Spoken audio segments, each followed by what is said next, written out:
কষ্টকর যদি মনে না করতাম, তাহলে মিসওয়াক করা আমি অবধারিত করে দিতাম।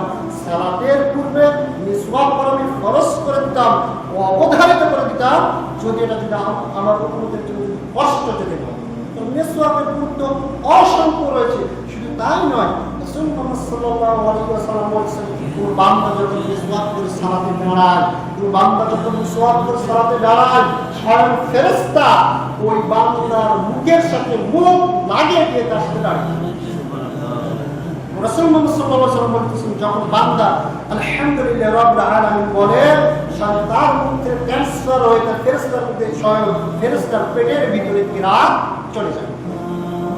চিন্তা ভাবনা করে দেখো, মুখটাকে পরিষ্কার করে রাখার রাসূল মুহাম্মদ সাল্লাল্লাহু আলাইহি ওয়াসাল্লাম কম গুরুত্ব রাখতো। অথচ আমরা বিড়ি খেয়ে এসে সালাতে দাঁড়াই, জর্দা খেয়ে এসে সালাতে দাঁড়াই। পেঁয়াজ একটা হালাল বস্তু, এটা খেয়ে যদি সালাতে আসতে যদি রাসূল মুহাম্মদ সাল্লাল্লাহু আলাইহি ওয়াসাল্লাম নিষেধ করেন, একটা হালাল বস্তু এটা খেয়ে যদি রাসূল মুহাম্মদ সাল্লাল্লাহু আলাইহি ওয়াসাল্লাম সালাতে আসতে যদি নিষেধ করেন, তাহলে বিড়ি খেয়ে সালাতে দাঁড়ানো যায়, জর্দা খেয়ে সালাতে দাঁড়ানো যায় নাকি? এটা হারাম। এইগুলো বর্জন করতে পারে না। এমন এমন ব্যক্তি রয়েছে তার সাথে দাঁড়ালে বমি হয়। অনেক ব্যক্তি রয়েছে কষ্ট দিয়ে অবশ্যই বর্জন করতে হবে। যে কোনো মূল্যে সালাতের পূর্বে অবশ্যই আপনারা আমার নিশ্চিত হবে মুখটাকে পরিষ্কার করে দেওয়া। হাদিসটা সহিহ করে 887 অসংখ্য হাদিসটা রয়েছে।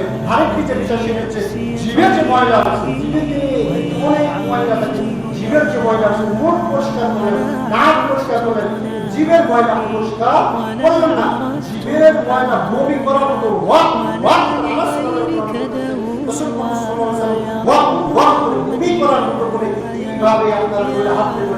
জীবের ময়লাগুলো বের করে দিতে, জীবটাকে ডলে মুছে ডলে একেবারে ময়লাগুলো পরিষ্কার করতে, সুতরাং বমি করার মতো হাত দিয়ে হোক, মিসওয়াক দিয়ে হোক, অবশ্যই আমরা জীবের যত ময়লা আছে এগুলো দূর করবো। আহমদ 4 রকমের 417 মুসলিম 254 আবু দাউদ 49 নম্বর হাদিস প্রয়োজনে। তাহলে আমাদের